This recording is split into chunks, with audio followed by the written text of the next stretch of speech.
Hello everyone, welcome back to another SwansCast match preview. We're going to be playing Sheffield Wednesday this week, and I'm sure everyone's seen a lot of stuff going on Sheffield Wednesday, but we're going to learn all the facts about it now from James from the Wednesday Till I Die podcast. So thanks for joining me again, James. Been here before, so nice to have you back. Yes, cheers for having me on, Luke. Do really appreciate it, even if it's probably going to be quite a miserable, however long it's going to be, 10, 15, 20 minutes or so, was me talking about Sheffield Wednesday, but no, more than happy to do so. I think we were just speaking in your channel now about basically the reverse of this video, and I was saying how well the players have performed so far this season has really surprised me considering everything that's going on. I'm sure we'll learn all about what is going on in a second, but can you just tell everyone where they can find that content if they want to go and check that out? Yeah, so it's the Wednesday Tie-Dye podcast, as you rightly said at the top. Just search for us on YouTube, all the podcasting platforms, and it's at WTID Pod on all of the socials. So yeah, Sunday evening is our slot. 8 o'clock is where we can be, hopefully, talking about the first 3 points of the season. But whether that happens or not, we'll have to wait and see. Let's just start at what's going on then. I think that would be the best thing to do, get that over and done with. Can you just kind of summarize? I know it's probably a long story behind all the detail, but in terms of the current situation you really find yourselves in the start of the season and what's happened in the summer. Yeah. Depon Chansiri has been here for over 10 years now. It was 10 years back in January. And things have just got, there was always warning signs for quite some time. Obviously, when he first came in, it was great. We got to the playoff final, 90 minutes away from getting to the Premier League. Everything looked hunky-dory. But then kind of since then, there has been some warning signs. But I'll not bore you to death because the story is very, very, very long. I think there's been a whole multitude of problems, but things have kind of rapidly got worse since the end of last season, really. I suppose you could say it really started in January. Again, I was talking to you on our preview, and there was very, quite a lot of similarities between, between Luke Williams. It was Luke Williams, wasn't it? Luke Williams, yeah, Luke Williams and the West Brom links, and obviously we had Danny Röhl and links with Southampton. That happened kind of roughly at the same time, December, January, and yeah, quite clear then that the relationship between Depon Chansiri and Danny Röhl had broken down somewhat. We were holding out for the compensation figure. If someone wanted to come in and take him, they had to pay in the region of around £5 million, which I think is absurd for a manager. But then as things move on, we're in a position now where it sounds like that the wages are going to be paid late again at the end of this month. That'll be the 5th month out of the last 6 that's happened. Wages do get paid eventually. I think they went something like 6 or 7 weeks without being paid at one point. What's making it late? Like, I don't. If it's a repeated thing, like, is there a cause behind that? Like, or just he's got no money. All right. He has simply got no money. He is skint. The season tickets are sold. I bought my season ticket January the 2nd for this season, so full, 6 months before the actual season gets underway. That money, by all accounts, would have already been spent kind of before that money came in. You're probably looking into the tune around about £8 million in terms of season ticket revenue, around about that sort of figure. And that money had already gone because kind of in March we paid the players late, and that money obviously came in January. We have a 2-week window to buy the season tickets at the early bird price. And that's been happening for quite some time. That's when I talk about kind of the alarm bells are ringing somewhat. I think it was last season where you had to pay in cash if you was at the club shop. You couldn't pay on card, which again is absolutely crazy when you've got people walking to Hillsborough with £1,200 worth of cash to pay for 2 season tickets. It's crazy, but yeah. The wages are being paid late, just on a regular basis now. It's almost the norm for that to happen. We haven't signed any players. We signed one, Ethan Horvath. He's come in on an emergency loan because we've got one goalkeeper in Pierce Charles, and he's picked up a shoulder injury, so we don't have any goalkeepers. I tell a lie, we have actually got. In the squad of 25, we announced the squad numbers. We've got 4 goalkeepers, but 3 of them have never played a professional game of football. And because they're not actually seen as a professional footballer, we were allowed to bring in an emergency loan. That is the situation that we find ourselves in. 13 players left. at the end of last season, and no players have come in really, apart from that emergency loan. So the squad is just worse. I mean, you look at the starting 11 and it's okay. It doesn't look too bad. But already we've played, 3 league games. We've already picked up 3 injuries to players. And when the squad is limited already, we're really, really struggling. We played Leeds last night and it was the under-21s, as much as Daniel Farker wants to say that it wasn't. It certainly was the under-21s plus Jamal Lowe, who obviously you'll know quite well. But there's just so many problems. Just the fact that the lack of investment, or the fact that you just can't pay the players, for me, and not only that, he's not paying the staff, which I think's far worse, to be honest. The staff that they're the heartbeat of the football club, as people like to say. The people that work in the ticket office, people that work behind the scenes in the admin roles at the football club, those people aren't being paid. And all right, footballers could probably go a couple of months without being paid and still be all right. These normal, quote unquote, normal people that work at the club, it's not going to be the same situation for them. And it's just one thing after another that's just getting worse and worse and worse. There's been calls for boycotts. I don't know if people saw the game yesterday against Leeds, but that would have ordinarily been 25,000 fans at Hillsborough. I think there was 7.5.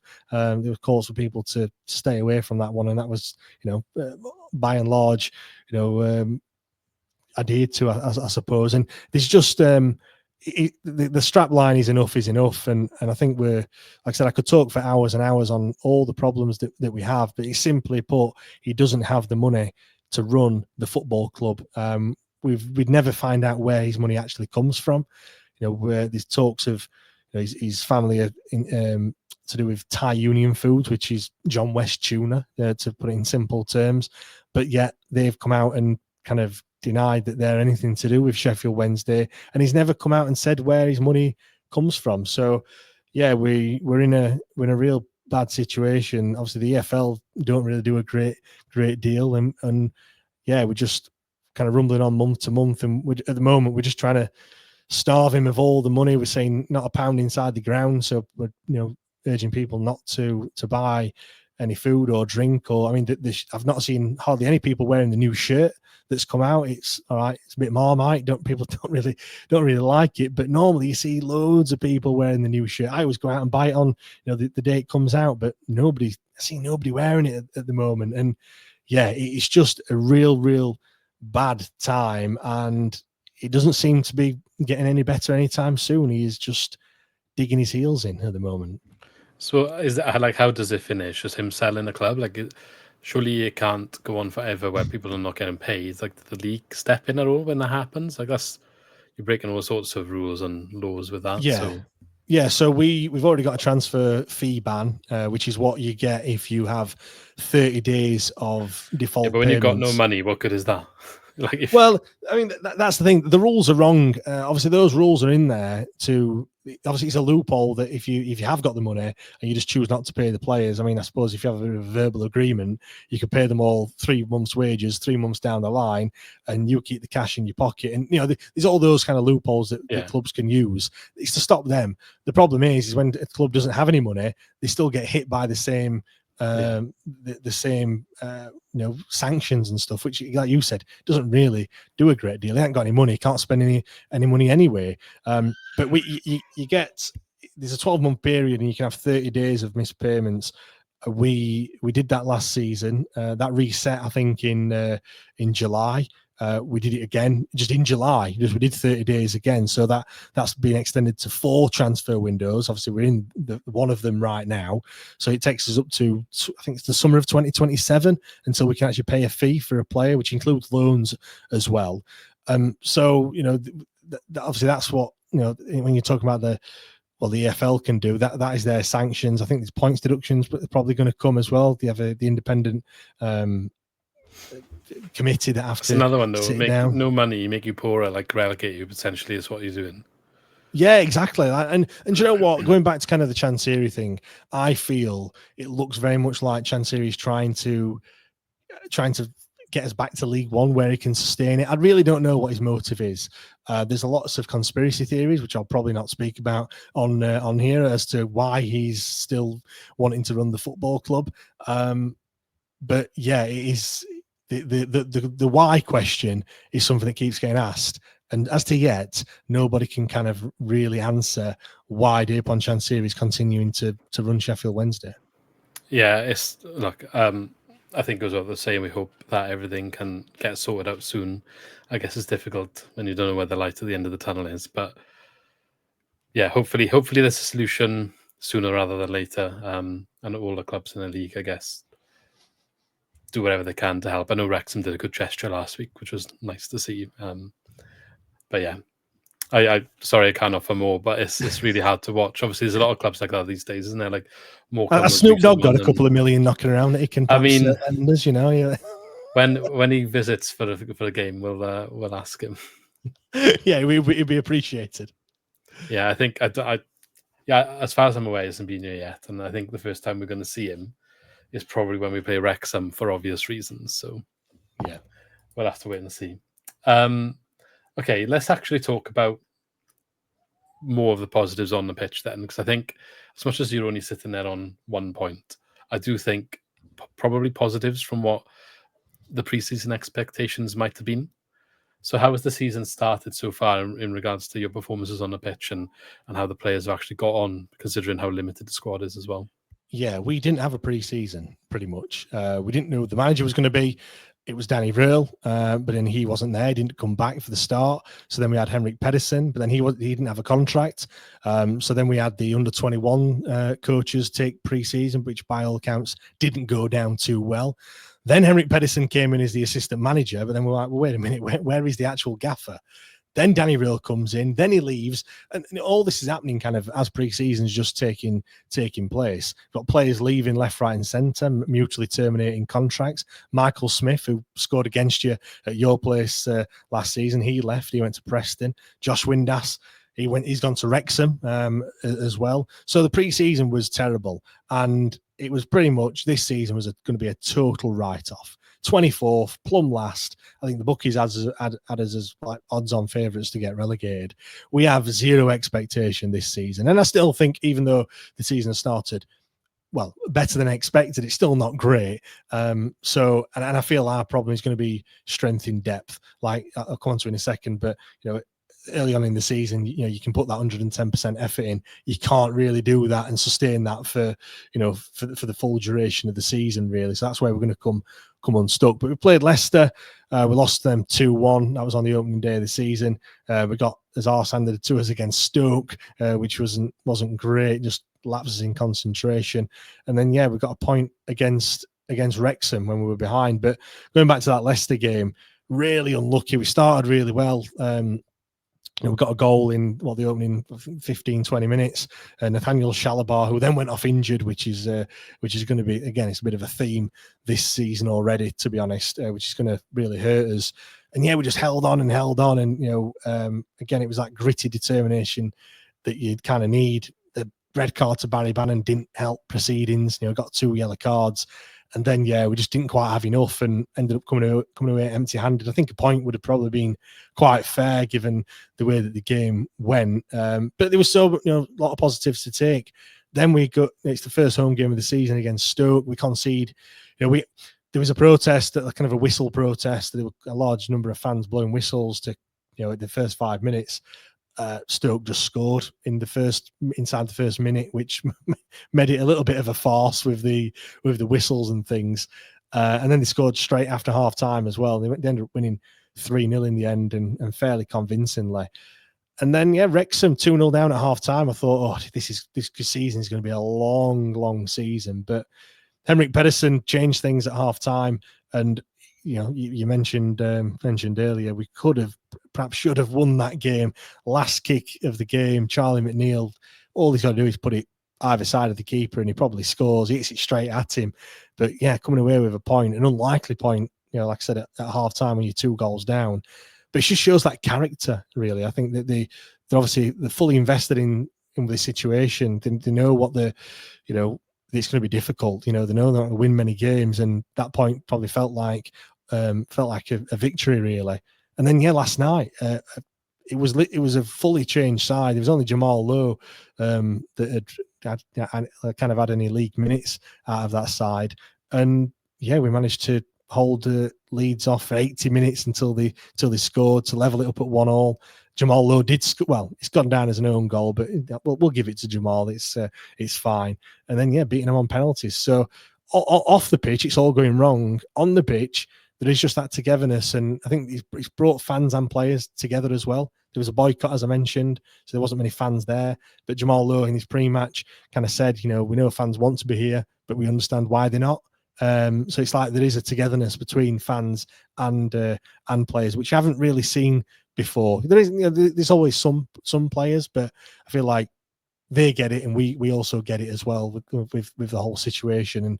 And it's just great to see. It's quite emotional, really. I was watching some of the highlights from yesterday's game, and when you see kind of those youngsters that are just turning the blood to water, really, in terms of the way that they're putting that sort of effort in, and it's just great to see, to be honest.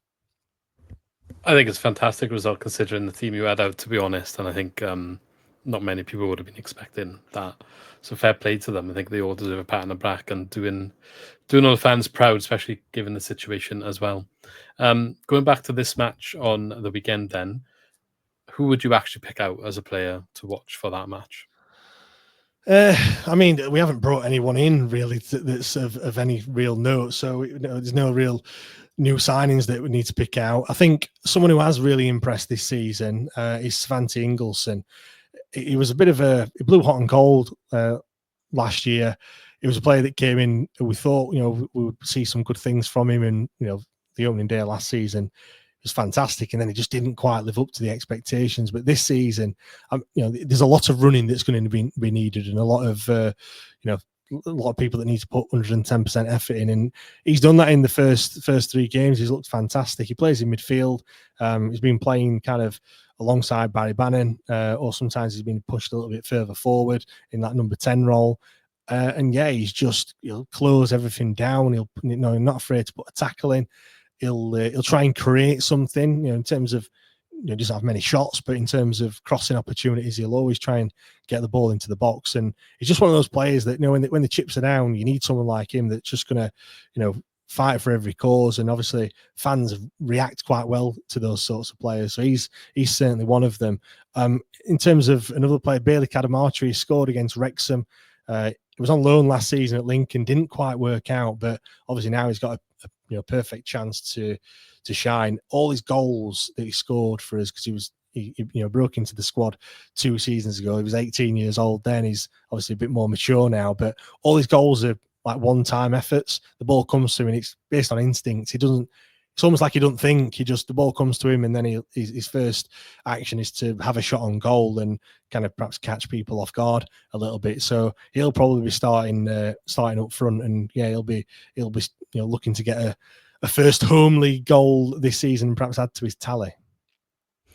I mean, it wouldn't surprise me to see him scoring against us then, if that's his attitude, catching us off guard a little bit. So I just said in your podcast, I think it might be a low-scoring one. I think I predicted a draw.